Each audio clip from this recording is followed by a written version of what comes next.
시작하며 그는 세상을 바꾼 남자였습니다. 단순히 한 기업을 만든 사람이 아니라 인류가 소통하고 음악을 듣고 영화를 보고 일하고 꿈꾸는 방식을 통째로 바꾼 혁신가였습니다. 검은 터틀넥과 청바지, 무대 위의 한 손짓만으로도 사람들을 매혹시키던 인물. 그가 무대에 오르면 전 세계가 숨을 죽이고 지켜봤습니다. 하지만 스티브 잡스의 삶은 처음부터 빛나는 무대가 아니었습니다. 그의 시작은 버려진 아이였고 길 위에서 방황하는 청년이었으며 심지어 자신이 만든 회사에서 쫓겨난 추방자였습니다. 아이러니하게도 그 모든 실패와 추락은 그의 인생을 무너뜨린 것이 아니라 그를 세상을 바꾸는 인물로 단련시켰습니다. 그의 굴곡진 여정 속에는 우리 모두에게 깊은 울림을 주는 메시지가 숨어 있습니다. 어떻게 한 청년의 집요한 꿈은 실리콘밸리의 착오에서 시작해 세계 최대 기업의 탄생으로 이어졌을까요? 그리고 왜 그토록 완벽을 추구한 그는 끝내 병마 앞에서는 속수무책이었을까요? 스티브 잡스의 삶은 성공과 실패, 빛과 어둠, 창조와 파괴가 교차하는 하나의 드라마였습니다.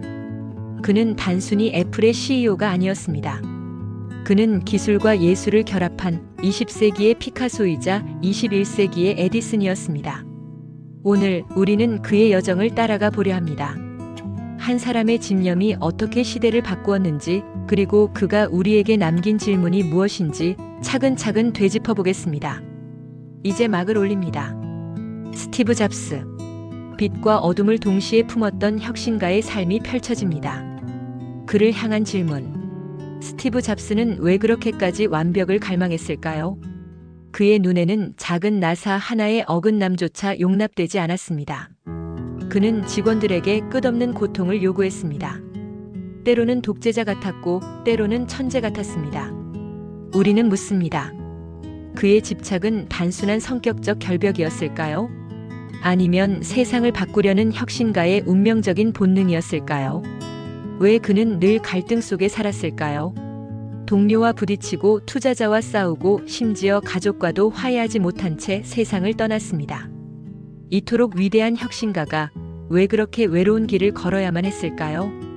잡스는 기술자였을까요? 아니면 예술가였을까요? 그는 프로그래밍 언어를 깊이 다루지 못했습니다. 하지만 그 누구보다도 사람들의 마음을 읽고 미래의 이미지를 그려내는 데 능했습니다. 그의 정체성은 어디에 있었을까요?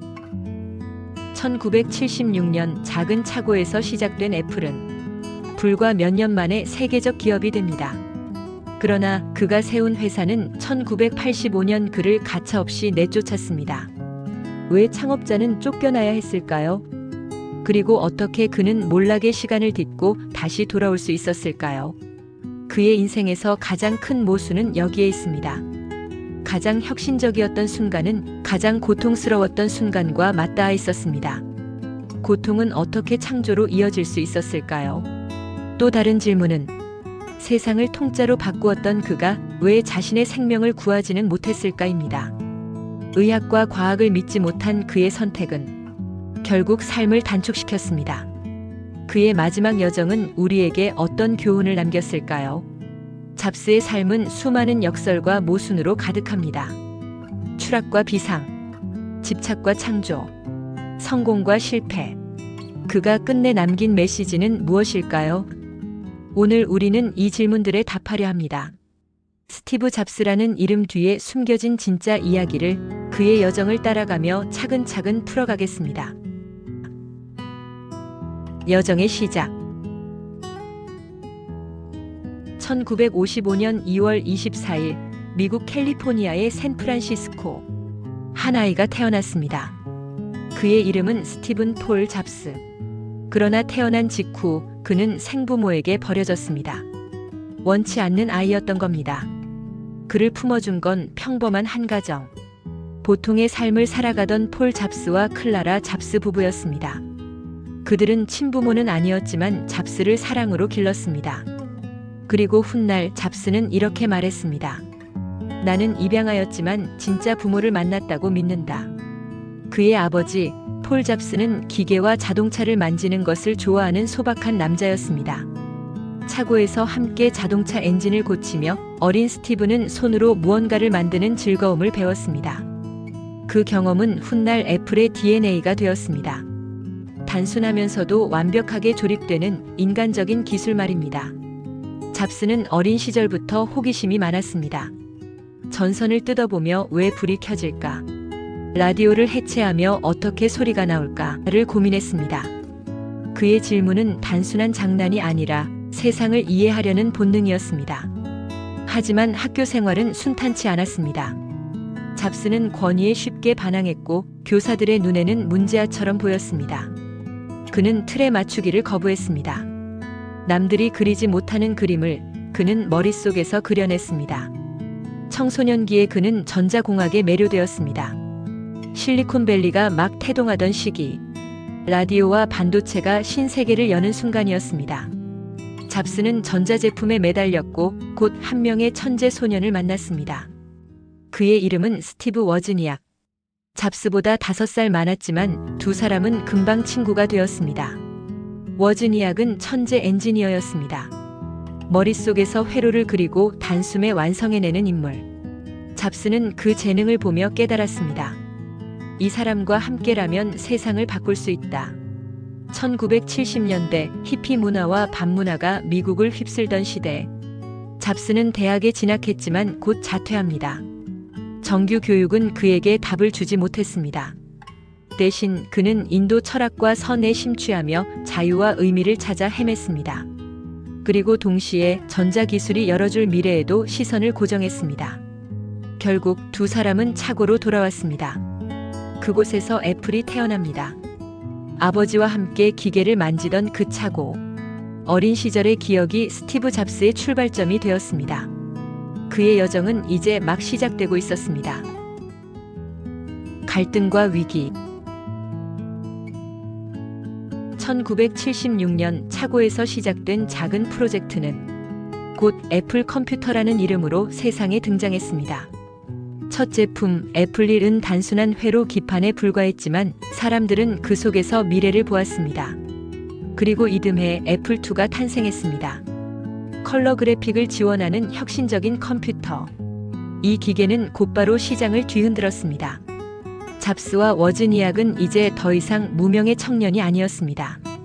그들은 시대의 아이콘으로 떠올랐습니다. 투자자들이 몰려들었고 애플은 단숨에 거대 기업으로 성장했습니다. 1980년 애플은 상장에 성공했고 스티브 잡스는 25세의 나이에 억만장자가 되었습니다. 그러나 빠른 성공은 더 큰 그림자를 남겼습니다. 잡스는 완벽을 갈망했습니다. 그는 디자이너와 엔지니어에게 집요하게 요구했습니다. 더 단순하게, 더 아름답게, 더 직관적으로. 그의 기준은 언제나 남들보다 높았습니다. 애플 팀원들은 때로 지쳐갔습니다.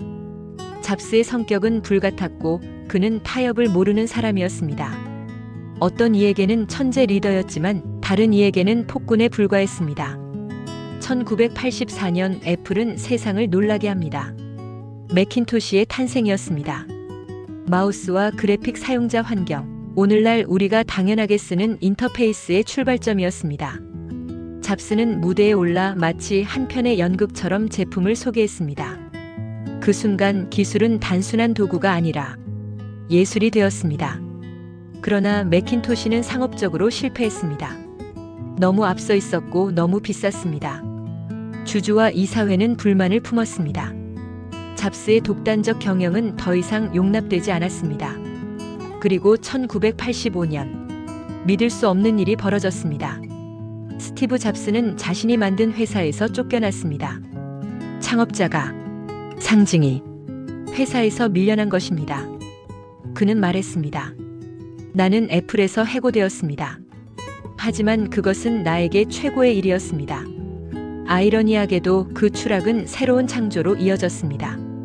잡스는 넥스트라는 회사를 세우고 애니메이션 회사 픽사를 인수합니다. 당시에는 실패처럼 보였지만 이 두 결정은 훗날 전 세계 문화를 바꾸는 씨앗이 되었습니다. 잡스의 여정은 승리의 행진만이 아니었습니다. 성공과 실패, 찬란한 혁신과 쓰라린 좌절이 번갈아가며 그의 삶을 흔들었습니다. 그러나 그는 무너진 적이 없었습니다. 그는 언제나 다시 일어섰습니다. 이제 그의 인생은 새로운 국면으로 접어듭니다. 추방당한 남자가 어떻게 다시 왕자로 돌아올 수 있었을까요? 그 과정은 잡스의 인생에서 가장 극적인 전환점이 될 것입니다. 극복의 과정. 1985년 세상은 스티브 잡스를 실패한 천재로 기억했습니다. 그의 이름 앞에는 늘 추방당한 창업자라는 꼬리표가 붙었습니다. 그는 더 이상 무대 위의 주인공이 아니었습니다. 모두가 그를 잊어가던 순간 잡스는 고요히 다음을 준비하고 있었습니다. 넥스트 컴퓨터는 상업적으로 큰 성공을 거두지 못했습니다. 하지만 그 속에는 미래가 있었습니다. 고급스럽고 정교하며 어쩌면 너무 시대를 앞서 있던 기술이었습니다.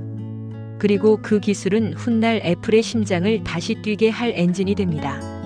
또 다른 전환점은 픽사였습니다.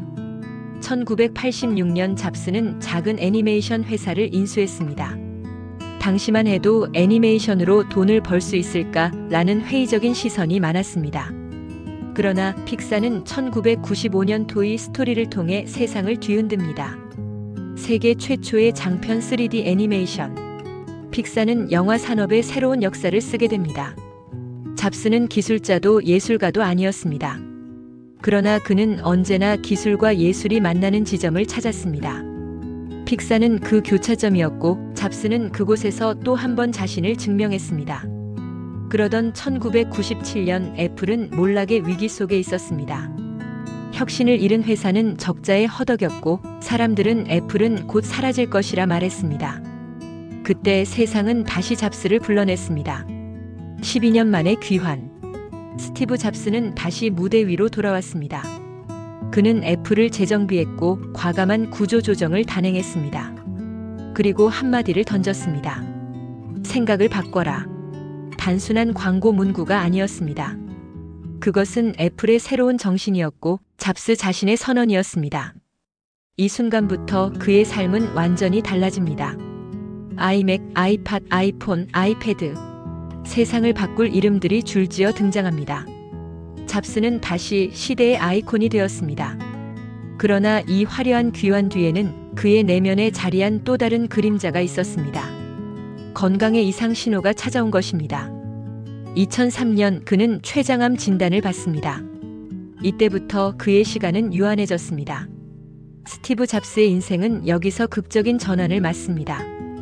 패배자에서 혁신가로, 추방자에서 제왕으로, 그리고 이제는 죽음을 마주하는 인간으로. 그가 남긴 유산. 스티브 잡스의 삶은 화려한 성공만으로는 설명할 수 없습니다. 그의 진정한 유산은 기술이나 제품을 넘어 사람들에게 새로운 관점을 심어주었다는 데 있습니다. 그는 늘 이렇게 말했습니다. 기술만으로는 충분하지 않다. 기술은 인문학과 예술과 결합될 때 비로소 세상을 움직인다. 이것이 그가 세상에 던진 해답이었습니다. 아이맥은 단순한 컴퓨터가 아니었습니다. 기계를 두려워하던 사람들에게 아름답고 친근한 기계도 가능하다는 메시지를 주었습니다. 아이팟은 음악을 바꾼 것이 아니라 사람들의 삶의 방식을 바꾸었습니다. 주머니 속 작은 기계 하나가 세상의 리듬을 새롭게 만들어냈습니다. 그리고 2007년 아이폰의 탄생. 그는 한 손에 작은 기계를 들고 이렇게 말했습니다.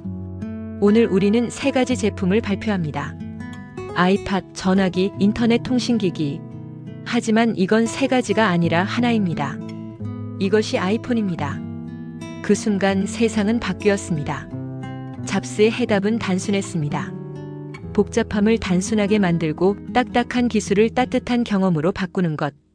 그의 해답은 기술이 아니라 사람에게 있었습니다. 그러나 그의 삶은 여전히 완전하지 않았습니다.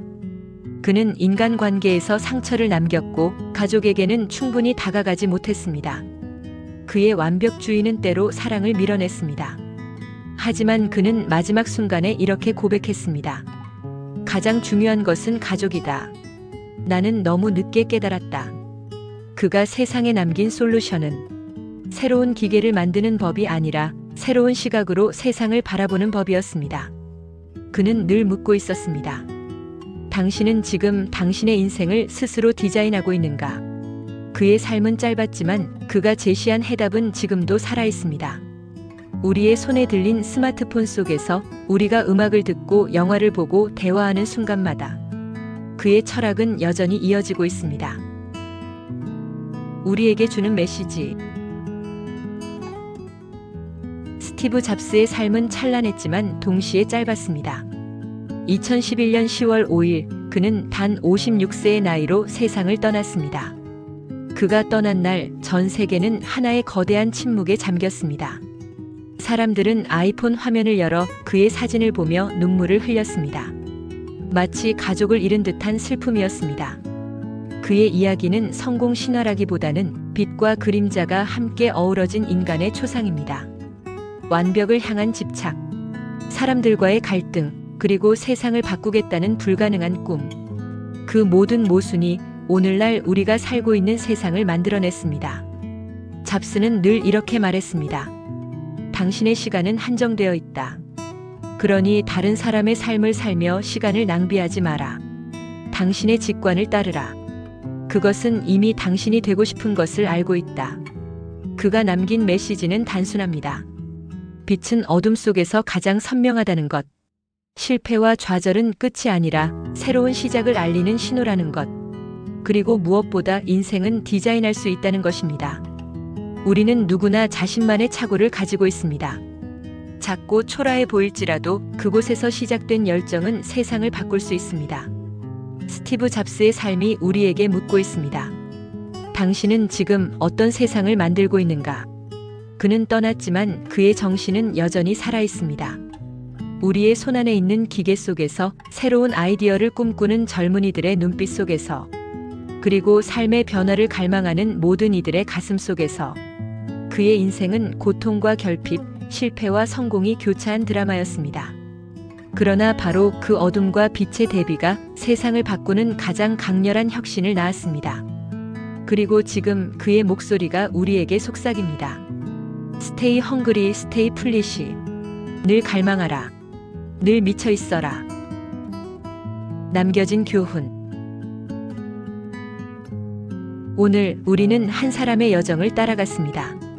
버려진 아이에서 시작해 세상을 바꾼 혁신가로 우뚝 선 스티브 잡스.